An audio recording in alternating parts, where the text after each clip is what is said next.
Bienvenue sur le podcast des Montessori 7, Montessori à la maison. Je suis Anne-Laure Schneider, formatrice Montessori et maman de 5 enfants instruits en famille. Ma mission, c'est d'aider les parents, les assistantes maternelles, bref, tous ceux que dans notre communauté nous appelons des souricettes, à mettre en pratique la philosophie Montessori chez eux, avec leurs enfants ou les enfants qu'ils gardent. Dans ce podcast, nous parlerons donc de pédagogie Montessori, mais aussi de discipline positive, d'instruction en famille, ce que l'on appelle aussi l'école à la maison, de co-schooling et de bien d'autres choses encore. Bonjour Anne-Laure et merci pour ce podcast qui m'aide beaucoup dans ma parentalité. Pourriez-vous dans un prochain épisode aborder le thème du non? Dire non à des tout petits parce que c'est dangereux, parce qu'il ne faut pas faire certaines choses, c'est souvent difficile à comprendre pour eux et ça a souvent l'effet contraire. On dirait qu'ils veulent nous taquiner et voir notre réaction. Et je ne sais vraiment pas comment m'y prendre pour qu'ils comprennent que certaines choses leur sont interdites, pour que ça n'ait pas l'effet contraire. Comment est-ce que ça se passe en discipline positive? Est-ce que vous pourriez aborder ces thèmes? Merci beaucoup. On en entend des choses sur le non. Vous avez sûrement vu un peu partout des conseils d'éducation bienveillante qui vous recommandent de ne surtout pas dire non à votre enfant, mais d'utiliser par exemple stop à la place. Ou peut-être que vous avez vu des parents qui se demandaient quelle est la façon Montessori de dire non à son enfant. Certains enfin prétendent que dans la pédagogie Montessori, on ne dit jamais non à un enfant, il est libre. Alors que faut-il faire? Quelle est réellement l'approche montessorienne face au non? Tout cela, toute cette astuce de dire stop plutôt que non, est-il vraiment fidèle à la pédagogie Montessori? Et au final, que doit-on dire? Non, stop, autre chose, quel est le plus important? Avant tout, je voudrais revenir sur l'origine de cette fameuse astuce. D'où cela vient-il? Eh bien, tout simplement du livre d'Isabelle Filiosa, J'ai tout essayé. Elle écrit dans ce livre, et écoutez bien, parce que ce n'est pas exactement la même chose que cette fameuse astuce, écoutez bien, elle écrit « Préférez dire stop », un mot bien plus efficace et non ambigu. Quand vous dites non, c'est souvent sur un ton de reproche et en fronçant les sourcils. Tandis qu'en disant stop, vous ouvrez les yeux et votre ton est impératif sans être blâmant. Vous interrompez un mouvement. Le plus souvent, les enfants de cet âge cherchent le regard, l'autorisation du parent avant de toucher un nouvel objet. C'est le moment de dire stop, puis d'expliquer en mettant des mots simples sur l'interdit, sans vous attendre pour autant à ce qu'ils mémorisent tout. Voilà, fin de l'astuce d'Isabelle Filiosa. À partir de là, les blogueurs se sont emparés de cette astuce, qui prend quelques lignes sur plus de 200 pages dans son livre. Pourquoi? Bien tout simplement parce que ça fait une jolie publication sur Facebook, un joli post sur Instagram, une jolie photo avec une simple légende. Arrêtez de dire non à votre enfant, remplacez ce mot par stop plutôt. Ou vous avez des gens qui se mettent à danser sur Instagram dans les reels en disant, avec un petit air complice, ne dites pas non à votre enfant, dites-lui plutôt stop. Oui, ça tient en 15 secondes. Oui, ça tient en une photo. C'est une astuce, c'est facile. Et au fond, on est tous demandeurs d'astuces. On aimerait avoir ce petit truc miracle qui va tout d'un coup solutionner toutes nos difficultés de parentalité. Nous, le grand public, nous sommes en demande. Alors forcément, tous les créateurs de contenu, blogueurs, Instagrammeurs, les pages Facebook, etc., eh bien répondent à cette demande. Pourquoi? Parce que les blogueurs, les Instagrammeurs savent très bien que s'ils font un article de plus de 3000 mots, comme je le fais généralement, eh bien ils vont perdre les 3/4 des gens. Et les 3/4 des gens vont s'arrêter de lire au bout de 500 mots. Et encore. Alors qu'avec une astuce, ils vont atteindre beaucoup plus de monde. Avec un petit truc, leur publication sur Facebook va être partagée des milliers de fois. Tout simplement parce que les gens préfèrent la facilité. Et c'est un cercle vicieux. Parce que forcément, plus nous, grand public, nous sommes confrontés à des petites astuces et à de la facilité partout sur Internet, plus il va nous être difficile d'aller vers des contenus plus exigeants, plus nuancés et qui vont davantage dans le détail. Nous sommes donc bien tous coupables, en quelque sorte, du fait que des contenus plus nuancés se retrouvent résumés sous la forme d'astuces comme celle-là. Mais Si on lit attentivement le texte d'Isabelle Filiosa, l'astuce qui consiste à remplacer non par stop dénature en fait sa pensée. Dans ce qu'elle dit, ce n'est pas le mot qui compte, c'est bien l'intonation, l'expression du visage, etc. Toutes ces choses dont les fameuses astuces ne parlent jamais. Or, c'est ça le plus important. Alors, faut-il dire non, faut-il dire stop? Je dirais qu'avant tout, il y a deux contextes différents dans lesquels on est susceptible de dire non. Un contexte calme, serein, en prévention de quelque chose, où on se dit que quelque chose pourrait arriver et on préfère éviter que cela arrive, mais on ne s'inquiète pas. Nous sommes dans le calme et la sérénité. Il y a un deuxième contexte, que nous verrons ensuite, dans lequel il y a un danger immédiat. Et nous sommes donc inquiets à juste titre. Dans le premier cas, si nous sommes calmes, sereines, eh bien nous pouvons dire non aussi paisiblement que nous dirions stop. Au fond, si on réfléchit bien, stop signifie arrête de faire ce que tu es en train de faire. Non signifie ne fais pas ce que tu t'apprêtes à faire. C'est la même signification. On ne va pas chipoter, ça veut dire la même chose. Donc si nous sommes capables de dire non, sereinement, cela ne fait aucune différence pour l'enfant avec le fait de dire stop. Encore une fois, ce que dit Isabelle Filiosa, c'est que l'avantage de dire stop, c'est que l'on peut ouvrir les yeux et utiliser un ton impératif sans être blâmant. Alors que quand on dit non, c'est souvent sur un ton de reproche et en fronçant les sourcils. Donc plutôt que de dire non, on peut tout simplement dire à notre enfant non. La main est faite pour caresser le chat. Par exemple, si vous avez un enfant qui se met à taper son chat. Dans le deuxième contexte, un contexte où il y a un danger immédiat. Imaginez votre enfant qui veut se jeter sur la route pour aller courir après un ballon. À ce moment-là, honnêtement, ce n'est pas le sens du mot qui compte. Nous poussons une exclamation dans le seul but d'arrêter l'enfant en urgence, de l'interrompre. Non, n'avance pas sur la route. Non, ne mets pas ta main sur la casserole brûlante. Non, ne te jette pas du haut du canapé. Il y a urgence. Et si vous n'avez jamais eu d'enfant cascadeur, mesurez bien votre chance, parce que certains enfants particulièrement acrobates, croyez-moi, nécessitent une surveillance de tous les instants. Et on emploie le non plus souvent qu'on ne l'aimerait. Mais dans ces cas-là, que l'on dise non ou stop, en fait, le but est de déclencher chez l'enfant une réaction de peur. Alors, le but n'est pas de faire peur pour le plaisir à notre enfant. Le but est de provoquer chez lui une réaction de peur pour, en quelque sorte, le paralyser et éviter qu'il n'aille au bout de son action qui le mettrait en danger. Car notre première responsabilité en tant que parent, celle qui domine toutes les autres, la primordiale, c'est de maintenir nos enfants en sécurité. C'est d'assurer leur sécurité. Vous avez très certainement déjà entendu parler des fameuses réactions combat, fuite, le fight or flight en anglais. Ça sonne mieux en anglais, j'y peux rien. Le fight or flight, qui est une réaction neurologique vraiment instinctive. En situation de danger, le cerveau fait un choix entre le combat ou la fuite. Le combat, c'est-à-dire affronter la difficulté, ce n'est pas forcément un combat au sens littéral du terme, et la fuite étant un évitement de la difficulté. Et il y a un troisième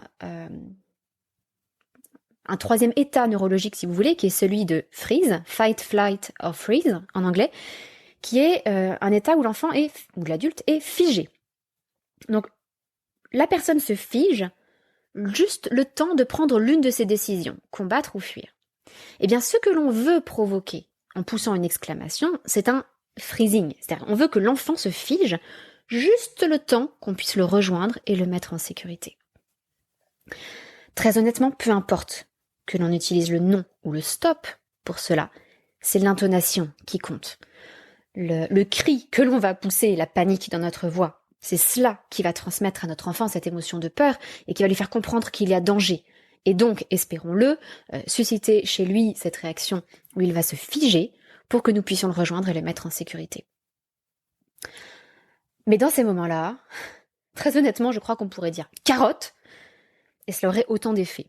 à condition qu'on le dise vraiment avec la même intonation et la même panique que non ou stop quand on voit notre enfant courir après un ballon sur la route alors qu'une voiture peut arriver. Donc vous voyez que dans un cas, nous sommes suffisamment calmes pour pouvoir dire non sereinement, donc aucun intérêt particulier à utiliser le stop, et dans l'autre cas, de toute façon, c'est notre intonation qui va l'emporter, et le mot lui-même n'a aucune importance, l'enfant ne va même pas entendre, comprendre le mot que nous allons employer. Mais alors, pourquoi les parents ne disent-ils plus non ? Parce que je trouve qu'il y a un vrai mouvement de fond à travers toute la parentalité, du moins pour les parents qui s'intéressent à la parentalité positive, à l'éducation bienveillante, à tout un tas de choses. Et il y a ce mouvement de fond qui pousse les parents à ne plus dire non.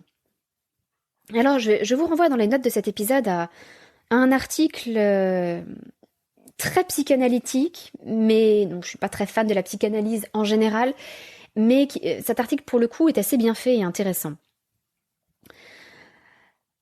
Au fond, quand un parent a des comptes à régler avec ses propres parents, quand il a mal vécu certaines choses dans son enfance, dans son éducation, dans la relation qu'il avait avec ses parents, il est normal que cet enfant qui est maintenant devenu adulte, qui est maintenant lui-même devenu parent, veuille adopter un comportement différent avec son enfant. En gros, on pourrait caricaturer en disant qu'à grands-parents autoritaires, parents laxistes. Et inversement, d'ailleurs. Donc très souvent, lorsqu'une personne a vécu un mode de parentalité un peu extrême dans un sens ou dans l'autre, eh bien il adopte un mode de parentalité un peu extrême aussi dans l'autre sens. Et il faut bien le reconnaître, notre génération, à nous adultes aujourd'hui dans la trentaine, je parle pour moi, et la génération d'avant était plutôt des générations où les parents étaient plutôt autoritaires. À des exceptions près, bien sûr, ce n'est peut-être pas votre cas. Mais de manière générale, les parents étaient plus autoritaires et plus autoritaristes qu'ils ne le sont aujourd'hui. Donc il est assez naturel qu'aujourd'hui, on trouve plus de parents laxistes. Forcément, le rapport s'est inversé. Du coup, il est assez naturel que qu'en réaction à des grands-parents qui disaient tout le temps non, eh bien les parents n'osent plus dire non ou ne souhaitent plus dire non. Mais qu'est-ce que l'on projette sur l'enfant quand on fait ça ? Souvent, les parents disent que leur priorité, c'est que leur enfant soit heureux. Et certains parents disent qu'ils voudraient que leur enfant soit tout le temps heureux. Tout simplement parce qu'on aimerait nous-mêmes avoir été tout le temps heureux pendant notre enfance. Mais est-ce que c'est réellement sain ? Personne n'est tout le temps heureux, ce n'est pas possible. Nous avons tous des moments de tristesse, de frustration, de colère, des difficultés. Tous, enfants comme adultes. Il n'est pas réaliste d'envisager de vouloir que notre enfant soit tout le temps heureux. Et ce n'est pas forcément bien le préparer à la vie que de lui assurer qu'un environnement où il serait tout le temps heureux, d'essayer d'éviter toutes les sources de mécontentement possibles. On voudrait que notre enfant puisse tout faire, parce qu'on n'a pas pu faire tout ce qu'on voulait quand on était petit.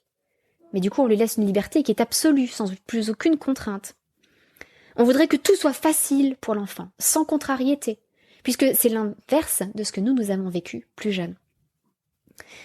Mais rien de tout cela n'aide l'enfant à se construire. Pour prendre une image, c'est exactement comme si on marchait devant un enfant en retirant tous les cailloux et en aplatissant le chemin avec une pelle pour lui. En gros, on s'arrange pour que notre enfant ne marche que sur un terrain parfaitement plat, sans aucun petit caillou pour lui faire mal, sans aucune difficulté. Mais ce n'est pas comme ça que l'on apprend à marcher à notre enfant. Au début, évidemment, on l'encourage à marcher dans un endroit stable, sur un chemin facile, quelque chose de plat, sans obstacle. Mais ensuite, on le laisse progressivement s'avancer sur des terrains plus difficiles, sur des sentiers un peu caillouteux, des chemins dans la nature. On lui propose de monter des escaliers. Alors bien sûr, toujours avec notre soutien, avec notre présence qui vient le sécuriser. Mais ça ne veut pas dire que l'on va retirer tous les obstacles. Bien au contraire, on va permettre à l'enfant de se confronter progressivement à un niveau d'obstacle sans cesse supérieur. Toujours au niveau d'obstacle qu'il est prêt à affronter. Ni plus, ni moins. Exactement comme dans la pédagogie Montessori, où l'on aborde les apprentissages. Une difficulté à la fois. Et on y va très progressivement. Il ne s'agit pas d'endurcir nos enfants comme on l'entend parfois, en se disant le monde est dur donc il faut qu'ils s'habituent. Non, ça n'est pas ça. C'est simplement que le monde étant ce qu'il est, et de toute manière pour que notre enfant grandisse, fasse des choses fortes et puissantes, il va falloir à un moment ou à un autre qu'il dépasse des difficultés. Il n'y a pas d'action, il n'y a pas de projet, il n'y a pas de grandes choses sans difficulté. Et notre objectif est quand même de préparer nos enfants à de grandes choses. Donc, petit à petit, avec notre présence, avec notre accompagnement, notre soutien, nous allons aider notre enfant à progresser, à se confronter à des difficultés sans cesse un petit peu plus difficiles, en fonction de ses capacités du moment. Mais cela veut dire aussi que parfois, nous allons lui dire non. On ne peut pas faire en sorte que son enfant soit heureux tout le temps. Et la vision que Maria Montessori avait de sa pédagogie, alors ce n'est pas seulement une pédagogie, de sa vision de l'enfant et de tout ce qu'elle proposait aux adultes, c'était que sa pédagogie était une préparation à la vie. Le but était de préparer l'enfant à la vie. Pas seulement de faire des apprentissages scolaires et académiques. C'est important, bien sûr, mais ce n'est qu'une toute petite partie du travail. Mais pour préparer notre enfant à la vie, il va bien falloir qu'il se confronte à des difficultés, qu'il ne soit pas tout le temps heureux, qu'il ne puisse pas tout le temps tout faire. Et petit à petit, il va découvrir justement que malgré les frustrations, les limites, malgré les choses qu'il ne peut pas faire, eh bien, il peut se développer, il peut grandir et il peut accomplir de grandes choses. Mais vous vous dites peut-être qu'après tout, c'est parfaitement innocent de ne pas dire non à son enfant et que si ça peut en faire des enfants plus heureux, tant mieux. Peut-être que nous avons tellement souffert, nous enfants, des non des adultes dans notre vie. Pourquoi ne pas laisser cette chance à nos enfants de ne pas entendre autant de non ? Alors je voudrais juste revenir quelques instants sur les dangers qu'il y a à ne plus dire non. J'ai une amie qui est directrice d'école Montessori et qui a dans son école une petite fille qui a environ 3 ans et demi et qui est en opposition permanente à tous les adultes. Et elle m'a appelé un jour en me disant qu'elle était vraiment démunie face à cette petite fille qui refuse par exemple de mettre un manteau quand il fait 3 degrés dehors. Le pire, c'est qu'en fait elle incite les autres enfants à suivre son exemple en disant et en répétant à l'envi que de toute façon à la maison c'est moi qui décide. Personne ne m'empêche jamais de faire ce que je veux. Papa et maman ne me disent jamais non. Et en fait, elle nargue apparemment les autres en disant ce genre de choses.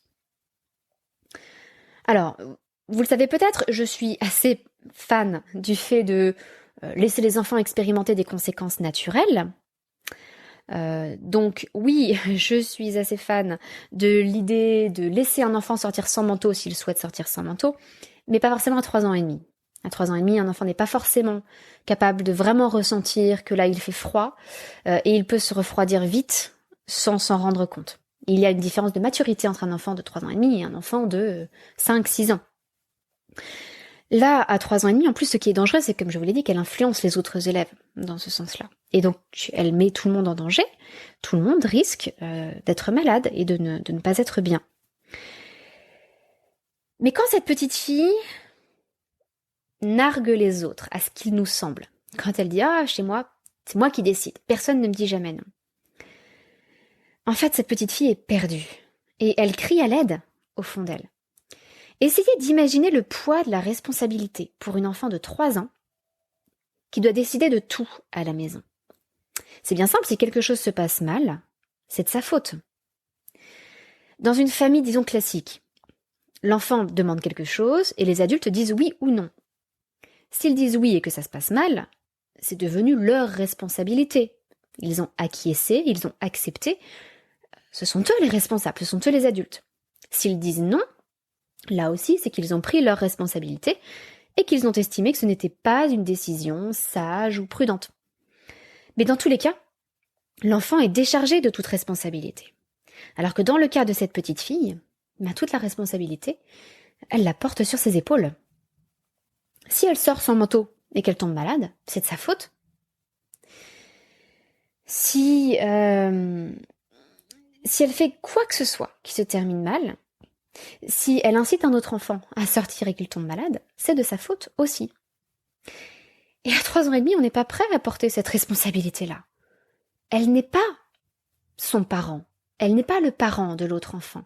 Elle n'est pas l'adulte éducateur à l'école qui est responsable de l'enfant pendant le temps d'école. Donc il est très important que l'adulte prenne ses responsabilités pour éviter de faire porter à nos enfants ce poids énorme des décisions qu'on le laisserait prendre tout seul, en toute liberté. J'aime pas trop employer ce mot de liberté ici, parce que pour moi c'est une liberté qui est faussée. C'est justement l'absence totale de contraintes qui n'est pas une vraie liberté. L'exercice de la liberté, il se fait dans un certain cadre, avec certaines limites. Par ailleurs, donc, toujours dans l'article un peu psychanalytique dont je vous parlais il y a quelque temps, il y a des réflexions très intéressantes sur la façon dont l'enfant grandit.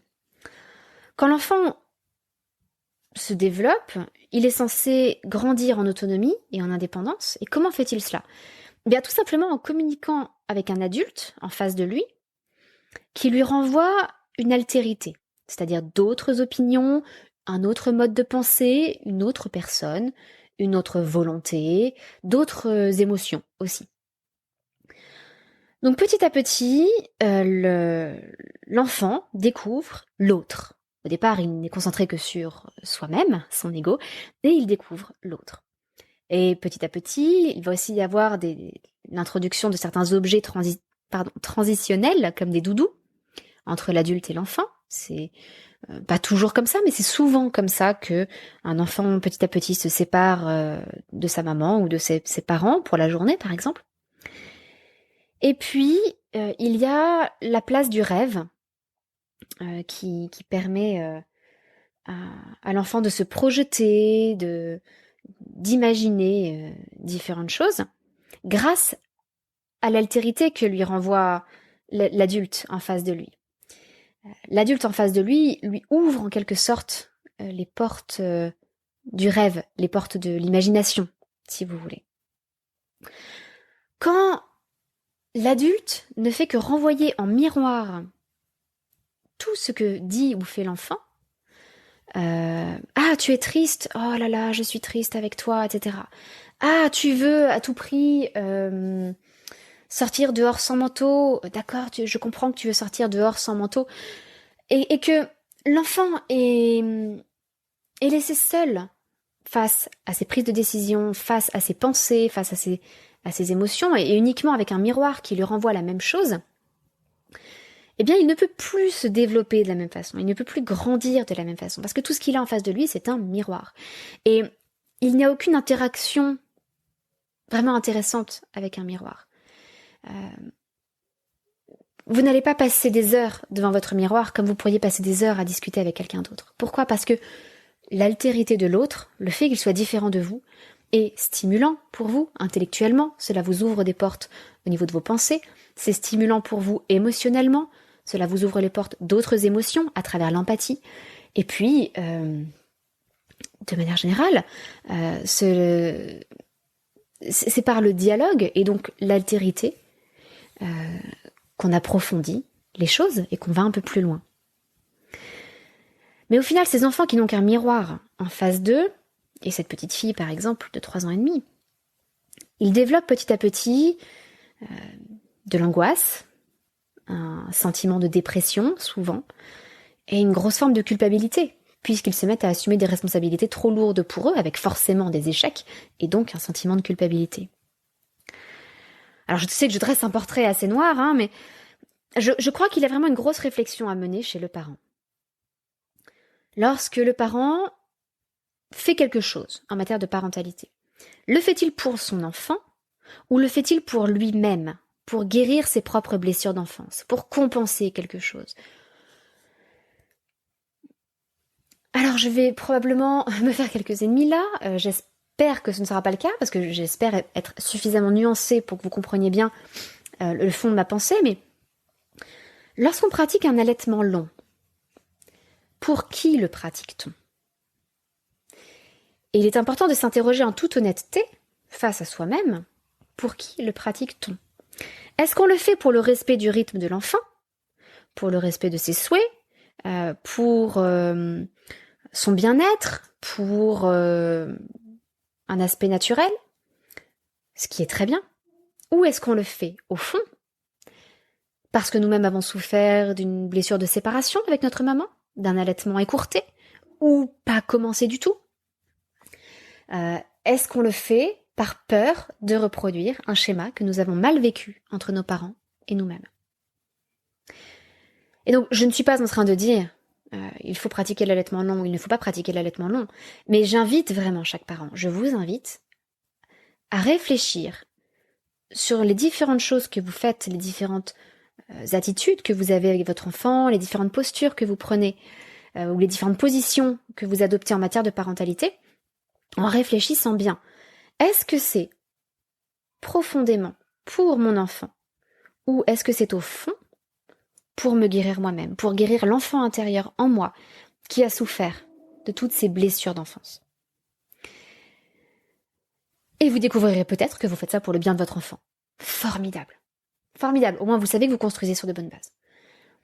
Ou, par l'introspection, vous découvrirez peut-être qu'en fait, eh bien, vous plaquez sur l'enfant vos propres regrets, vos propres désirs, vos propres blessures. Et que du coup, vous lui imposez un autre système qui ne le rendra peut-être pas plus heureux. Donc bref, voilà. Avant de savoir si vous voulez dire non ou pas non à votre enfant, réfléchissez bien. Pour qui souhaitez-vous dire non ou ne pas dire non ? Est-ce que c'est vraiment pour l'enfant ? Ou est-ce que c'est pour vous parce que vous avez trop connu de non pendant votre enfance ? Et si vous avez connu trop de non, si vous avez des blessures intérieures, je comprends parfaitement. C'est parfaitement normal et compréhensible, mais il serait important de trouver un autre terrain où pouvoir guérir ces blessures, plutôt que d'utiliser notre enfant pour cela. Nous avons à mener notre propre chemin de guérison sans impliquer l'enfant dedans. En revanche, c'est de notre position guérie que nous serons évidemment un meilleur parent. Mais il est très dangereux de vouloir impliquer son enfant dans notre propre chemin de guérison, parce qu'on lui fait, là encore, porter une responsabilité, un poids qui est bien trop lourd pour lui. Ça n'est pas à notre enfant de nous guérir. C'est pour ça que lorsque des personnes paumées, qui boivent, qui se droguent, qui je ne sais pas quoi, font parfois un enfant dans l'espoir que ça va les guérir, les pousser à faire mieux, souvent ça rate. Ça rate tout simplement parce que ce n'est pas le bon ordre dans lequel faire les choses. Il faut d'abord essayer de se guérir. Et ensuite, nous serons de meilleurs parents. Alors bien sûr, quand on est déjà drogué ou alcoolique et que l'on a ses enfants, je ne vais pas dire que c'est une abomination et qu'il faut leur retirer leurs enfants, mais simplement qu'ils doivent d'autant plus faire un effort rapidement de guérison pour pouvoir mieux prendre soin de leurs enfants. De manière générale, il va être bon de réfléchir sur si ce que nous faisons a pour but de respecter le rythme de l'enfant, le but de respecter sa liberté, ce qui est très bien, mais si ça ne se fait pas au détriment du rythme des autres, des souhaits des autres, ou de la liberté des autres. Parce que l'enfant ne doit pas nécessairement passer avant tout le monde. Et les choses que nous faisons pour l'enfant ne doivent pas nécessairement nuire à tout le monde, parce que ce serait beaucoup moins louable. Donc il y a un équilibre à trouver. Et cet équilibre entre une certaine liberté que nous allons laisser à l'enfant et le cadre que nous allons lui imposer, il est à faire évoluer en permanence. Cet équilibre ne sera pas le même pour un nourrisson. Il est normal de répondre à tous les besoins d'un nourrisson. Il est normal que lorsque notre bébé pleure, nous allons tout de suite lui apporter ce dont il a besoin et qu'il passe en priorité. Oui, Oui, notre nourrisson va passer en priorité avant nous, les 3/4 du temps. Voilà, même si nous sommes fatigués et que nous aimerions dormir, si notre bébé se réveille, eh bien, nous n'allons pas le laisser pleurer, nous allons l'accompagner. C'est normal, parce qu'il n'a pas d'autres ressources que nous. Il n'a pas encore les ressources en lui-même pour répondre à ses besoins. En revanche, il n'est pas normal de se plier à tous les désirs d'une enfant de 3 ans. Une enfant de 3 ans est capable de prendre en compte les autres, dans une certaine limite. Elle est capable d'attendre un petit peu. Elle est capable d'entendre qu'il y a des règles et qu'il y a des choses que l'on fait, des choses que l'on ne fait pas. Alors, comment faire concrètement? Parce que là, nous sommes partis très loin dans la psychologie, l'introspection, etc. Mais au final, vous n'êtes sans doute pas plus avancé que ça. Comment faire concrètement? Forcément, nous avons une réaction par rapport à la génération précédente qui disait non à tout. Et donc, il va y avoir tout un équilibre à trouver. Pas trop de non, de façon à laisser suffisamment d'espace à l'enfant pour se développer, mais quand même suffisamment de non pour qu'il puisse se développer sereinement et en sécurité. Cet équilibre, c'est le même que celui dont je parlais dans des articles un peu anciens que je vais mettre dans les notes de ce podcast sur l'évolution de la discipline positive et sur l'éducation bienveillante. En fait, la discipline positive, c'est un équilibre entre l'amour et la responsabilité. Quand on parle des 2 grands besoins de l'homme, qui sont les besoins, d'après la psychologie adlérienne, qui sont les besoins d'appartenance et d'importance, en fait, cela renvoie à l'amour. Appartenir à un groupe, c'est être aimé et aimé. Et l'importance, c'est pouvoir avoir des responsabilités. Donc ça revient un petit peu au même, on peut parler d'amour et de responsabilité. C'est d'ailleurs Jen Nelson, je vais pas dire la créatrice, parce qu'elle n'a rien inventé en soi, mais celle qui a mis en place, qui a théorisé la discipline positive, qui présente les choses de cette façon, qui dit que autant parler d'amour et de responsabilité. Pendant des décennies, on a eu trop de responsabilités. C'était tout ce que l'on faisait porter à l'enfant. On lui donnait trop de consignes, on lui donnait trop de non. Et c'est peut-être ce que vous avez connu dans votre enfance. Et puis, on a basculé un petit peu d'un autre côté vers trop d'amour. Ça peut paraître paradoxal de parler de trop d'amour, mais c'est quand l'amour se retrouve déformé. De la même façon, on a eu trop de non pendant une certaine génération, et puis plus de non du tout. Et puis ensuite un équilibre. Mais si on remonte un petit peu plus haut, peut-être que nos parents, à l'inverse, n'avaient connu que trop peu de non. C'est peut-être la génération de mai 68, le il est interdit d'interdire, et paradoxalement, ils se transforment en parents qui sont plutôt autoritaires. Enfin bon, on peut avoir des retours de balancier, comme ça, génération après génération. Notre objectif, ça va plutôt être de ne pas rebasculer de l'autre côté, de ne pas faire un retour de balancier total, mais de retrouver un équilibre. Au final, il y a des circonstances dans lesquelles, pour moi, les choses sont claires. Et c'est l'approche montessorienne, au final. Lorsqu'il y a un danger pour l'enfant, un danger pour les autres, ou un danger pour l'environnement, le mieux est d'employer un simple non immédiat. Ce n'est pas un gros mot que de dire non. Ce non peut être à la fois ferme et respectueux. Il ne s'agit absolument pas de faire honte à l'enfant. Pendant quelque temps, on s'est imaginé que si on faisait honte aux gens, on allait les faire changer de comportement. Et si c'est ce que vous imaginez, qu'en faisant honte aux gens, on peut les faire changer, eh bien je vous invite à lire les travaux de Brené Brown, qui sont vraiment passionnants là-dessus, et justement, les études comportementales le prouvent, les gens ne changent pas de comportement parce qu'ils ont honte. Au contraire, ça les braque. Ils s'enfoncent dans leur comportement. La honte n'est pas un outil de changement social ou de changement de comportement. Donc évidemment que nous n'allons pas chercher à faire honte à notre enfant. Non, ne fais pas ça, mais enfin, qu'est-ce que tu peux être bête? Voilà, ça c'est un non méprisant, irrespectueux, qui fait mal à l'enfant. Mais si l'enfant s'apprête à taper quelqu'un, dans un environnement Montessori, par exemple, s'il prend une des barres rouges, qui sont des barres en bois, qui peuvent être assez longues, qui vont jusqu'à 1 mètre, qui peuvent être lourdes, et qu'il veut taper un autre enfant avec, nous allons lui dire non tout de suite. Tout de suite. Et nous allons l'arrêter, avant qu'il ne puisse faire mal à l'autre enfant. Il y a des limites extrêmement importantes à poser, car si, sous prétexte de respecter la liberté de cet enfant, nous n'arrêtons pas son geste avec la barre, sous prétexte de ne pas commettre une violence éducative ordinaire, par exemple, eh bien, ce que nous sommes en train de commettre, en fait, c'est une violence, pas ordinaire, mais une vraie violence envers l'enfant qui est en train de se faire taper avec la barre. Donc, il est important de poser des limites claires, et dans des cas comme cela, danger envers l'enfant lui-même, danger envers les autres, ou danger pour l'environnement, c'est-à-dire que si l'enfant risque de casser quelque chose, d'abîmer le matériel, ou des choses comme ça, nous allons dire non tout de suite, fermement et respectueusement.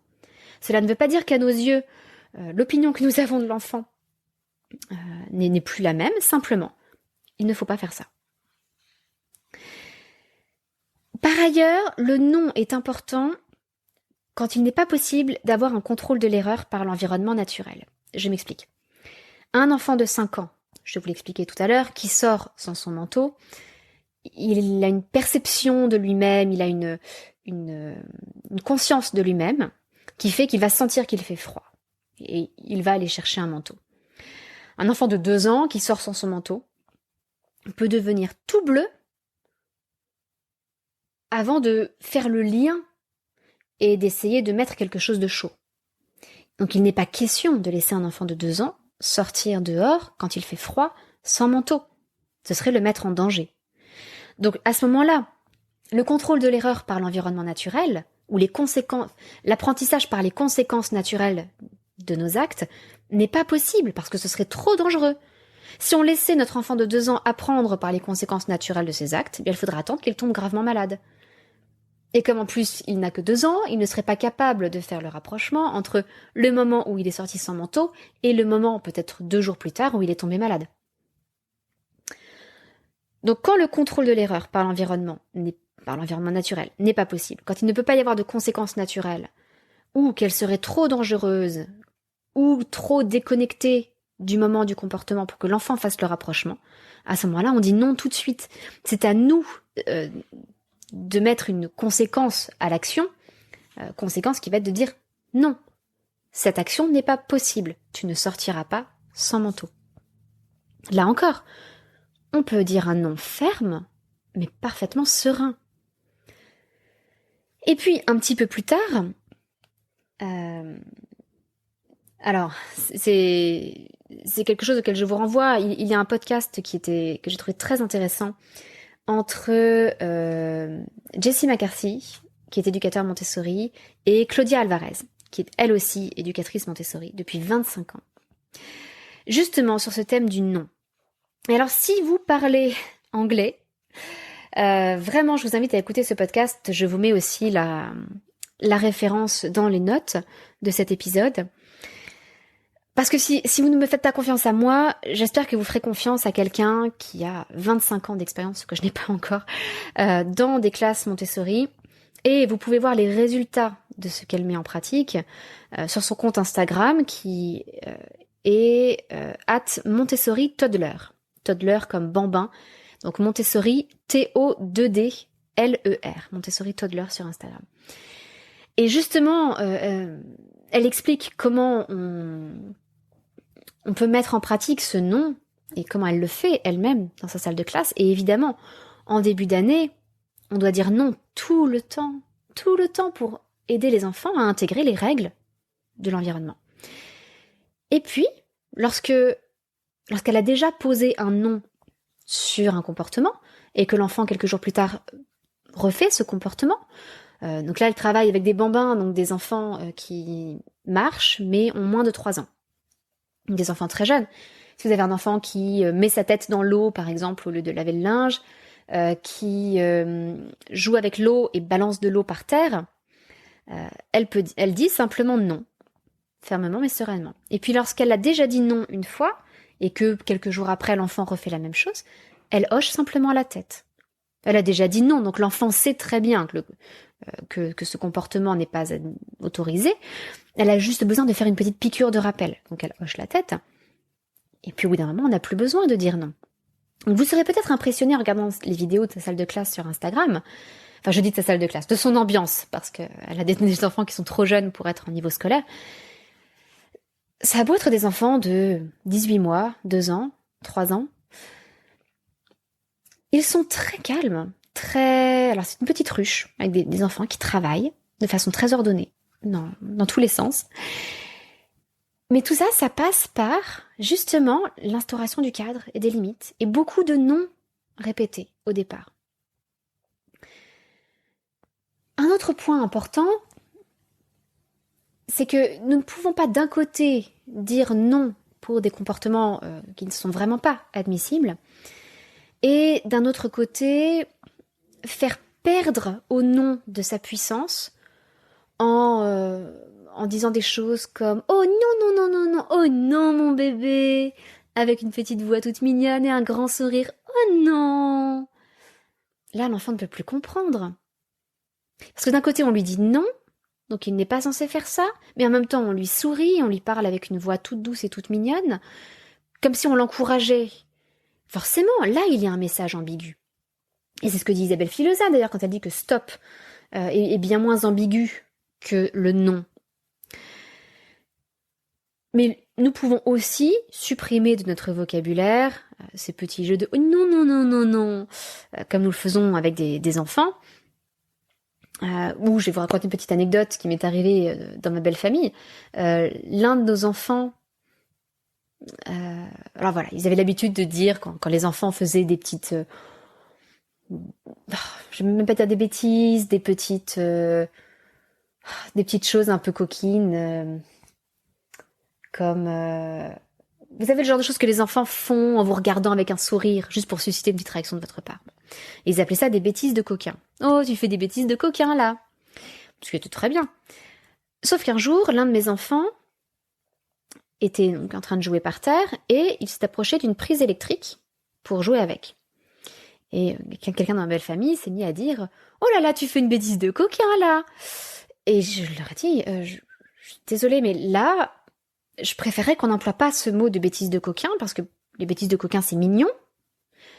Et puis chez nous, on emploie le mot de bêtise en disant j'ai fait une bêtise pour dire c'est quelque chose qui n'est pas volontaire. J'ai fait tomber un verre. C'est une bêtise. Et une bêtise, chez nous, ça n'est pas grave.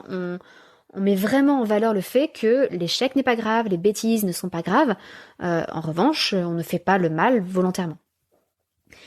Mais donc là, jouer avec une prise électrique, ce n'est pas une bêtise de coquin. C'est non. Une prise électrique, c'est dangereux.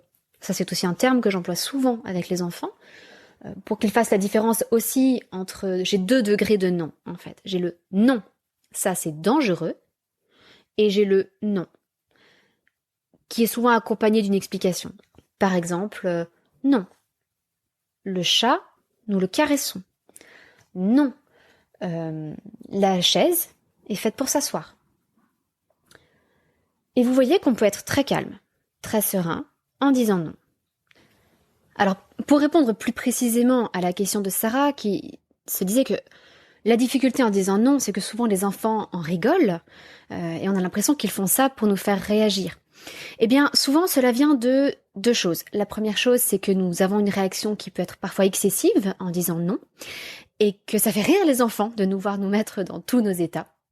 Donc évidemment, si nous réussissons à nous maîtriser davantage, à avoir une réaction très sereine, presque impassible, en disant non, les enfants ne vont pas y trouver une source d'amusement, mais simplement une source d'apprentissage. Ils vont découvrir où est la limite. Et la deuxième raison pour laquelle souvent les enfants rigolent quand on leur dit non, c'est que nous avons tendance à ne pas faire respecter nos noms. Donc pour eux, c'est juste un mot rigolo que nous disons lorsqu'ils font quelque chose qui repousse les limites. Il est évident que le non ne veut rien dire si on ne le fait pas respecter derrière. Donc si on dit non et qu'un enfant continue ce qu'il fait, il faut lui enlever la source de ce qu'il fait. Par exemple, si un enfant s'amuse à taper un chat. Je donne cet exemple parce qu'évidemment ça arrive souvent chez nous. Nous avons 2 chats, des petits-enfants. Si notre enfant veut taper un chat, eh bien, je vais arrêter sa main. Et je suis désolée pour ceux qui considèrent que c'est une violence éducative ordinaire. Ce serait une violence tout court de laisser l'enfant taper notre chat. Donc s'il continue à faire le geste de taper, je vais arrêter sa main. Et ou bien je vais inviter le chat à partir, parce qu'en général il le fait tout seul, parce qu'il sent bien que il prend un risque en restant à côté de notre enfant. Ou bien je vais emmener notre enfant faire autre chose. De la même façon, si un enfant prend quelque chose et le tape sur le sol ou le tape contre un meuble et risque de l'abîmer ou d'abîmer le meuble, et que je lui ai dit non une première fois et qu'il continue, eh bien je vais faire respecter ce non en reprenant l'objet. Et souvent nous hésitons à le faire parce que c'est souvent à ce moment-là que notre enfant éclate en sanglots, éprouve une grande frustration, et nous avons du mal, nous adultes, avec la frustration de nos enfants. Mais c'est indispensable de laisser notre enfant expérimenter cette frustration, de l'accompagner pour qu'il comprenne que certains comportements ne sont pas acceptables et que non, nous n'allons pas les tolérer sous prétexte de lui éviter une émotion désagréable. Alors c'est d'ailleurs tout le sujet de l'épisode de la semaine prochaine, changer notre rapport aux émotions. Donc j'espère que vous l'écouterez aussi parce que je pense qu'il est très complémentaire de cet épisode-ci. Donc voilà les deux grandes causes les plus fréquentes pour lesquelles notre non provoque un rire. C'est ou bien que notre réaction est disproportionnée, et que le côté un peu théâtral fait rire notre enfant, ou bien que nos noms ne sont pas respectés et que nous ne les faisons pas respecter, et que du coup pour notre enfant le non est simplement un mot rigolo. Donc voilà deux grandes pistes, Sarah, pour mieux dire non au quotidien, essayer de à la fois faire respecter notre cadre par l'enfant, tout en le respectant, en l'accompagnant et en l'aimant de tout notre cœur.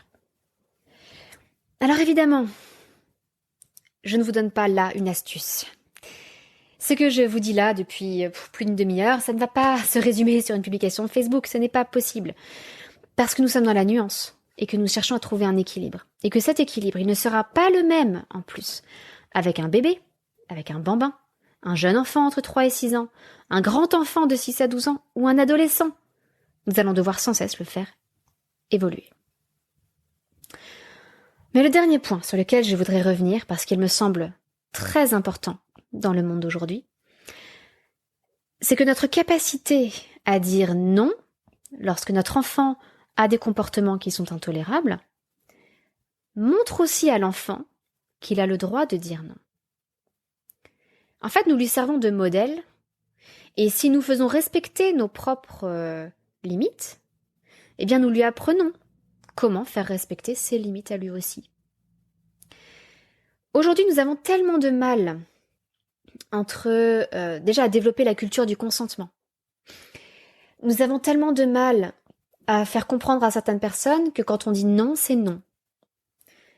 Mais si nous ne modélisons pas cela pour nos enfants, si nous ne leur montrons pas que nous sommes capables de dire non, et que quand on dit non, c'est non, comment voulez-vous qu'ils soient capables eux-mêmes de dire non plus tard, et de faire respecter leurs limites, les limites de leur corps, les limites de leur psyché, se protéger des agressions.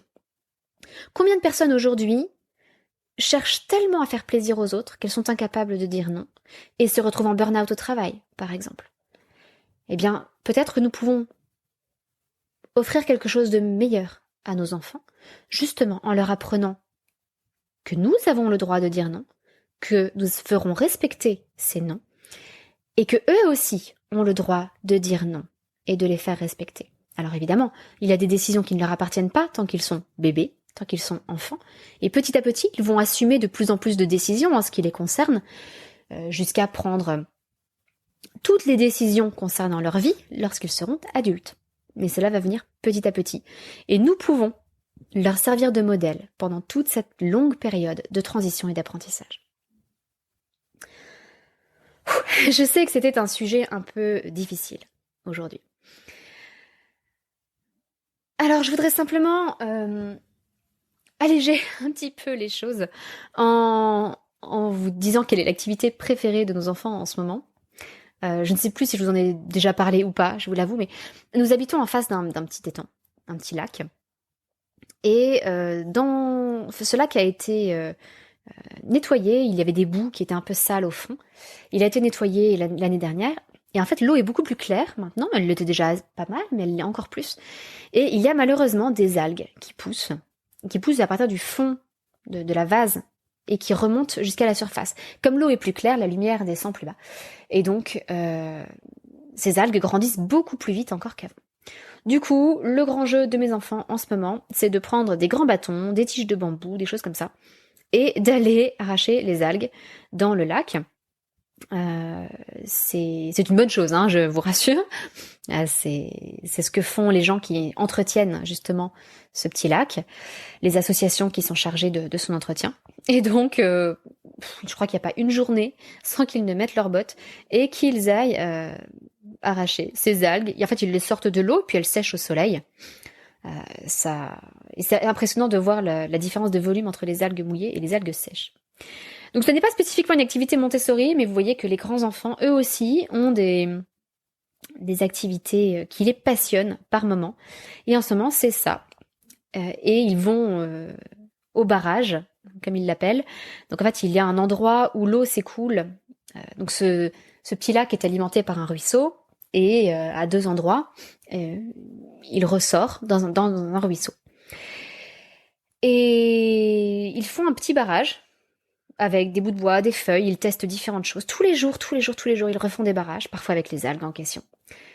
Et puis, évidemment, je leur expliquais qu'il fallait défaire leur barrage après, pour ne pas barrer cette circulation normale de l'eau.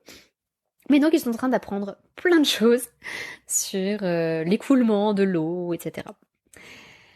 Et puis, si ce podcast vous a plu, je voudrais aussi vous demander un service. Vous savez qu'on a dépassé très récemment les 100 notes sur Apple Podcast pour ce podcast.